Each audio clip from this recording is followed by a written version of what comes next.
everyone, this is Martina Martin and welcome again to my channel Wisdom Classes.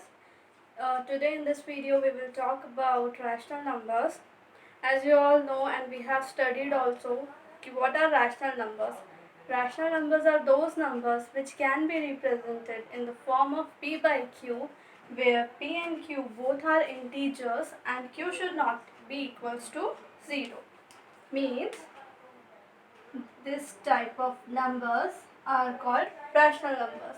If we say that 9 is a rational number, so our answer should be yes, 9 is a rational number because we can represent 9 in the form of p by q, where p is equals to 9 and q is equals to 1.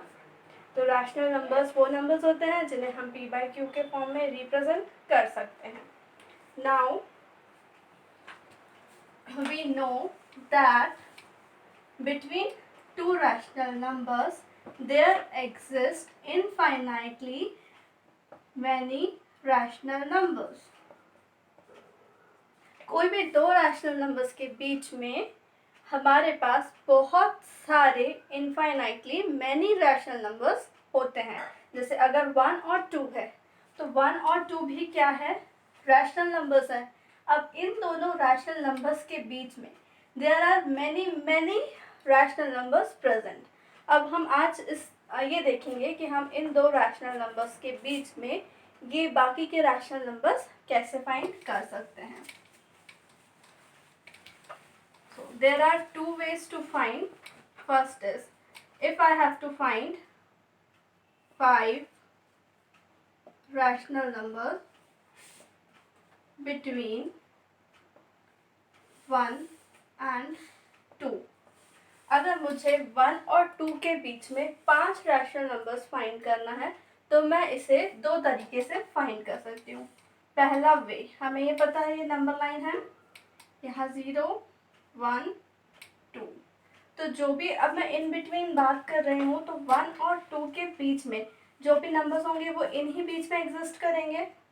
तो अब इन दो, जब हम कोई भी चीज़ का middle number find करते हैं, मतलब दो नंबर्स के बीच का जब मिडिल नंबर फाइंड करते हैं तो हम उसे कैसे करते हैं, उन दोनों नंबर्स का सम करके और जितने नंबर्स हैं उससे डिवाइड करते हैं. जैसे 2, यहाँ पर 1 + 2 और इससे करेंगे तो हमें क्या मिल जाएगा, यहाँ मिडिल एलिमेंट जो कि होगा 3/2 विच इज इक्वल्स टू 1.5.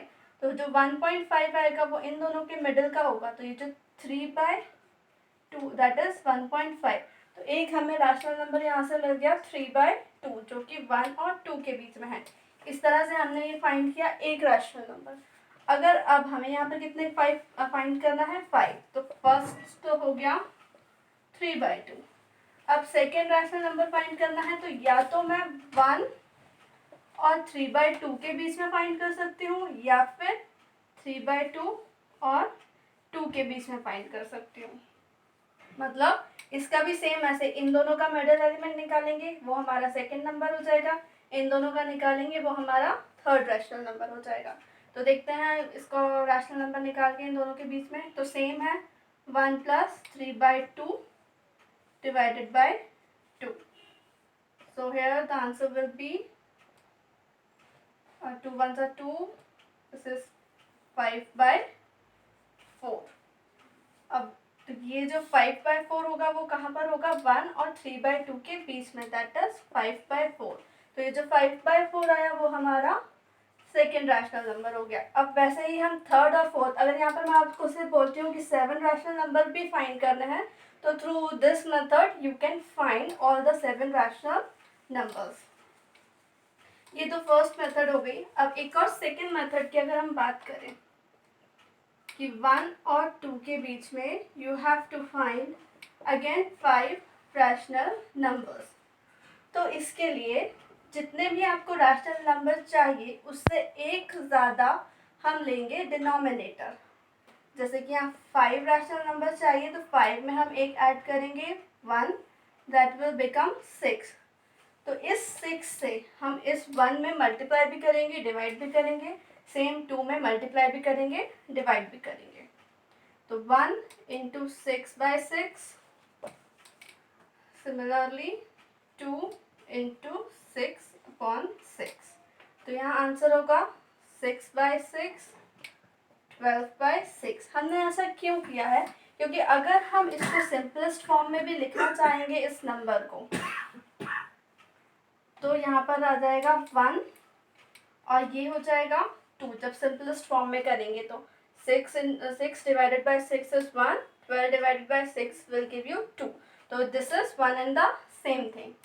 अब जो भी रैशनल नंबर होगा हमारे पास वो 1 से ग्रेटर होगा और 2 से लेस होगा, मतलब 6/6 और 12/6 के अंदर ही हमें बाकी के रैशनल नंबर्स मिल जाएंगे।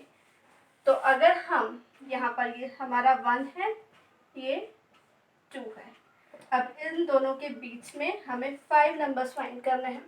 तो अगर यहाँ पर मैं न्यूमरेटर इंक्रीज करती हूँ 7/6, तो ये मुझे एक और रैशनल नंबर मिल रहा है जो कि 1 से बड़ा है और 2 से छोटा है।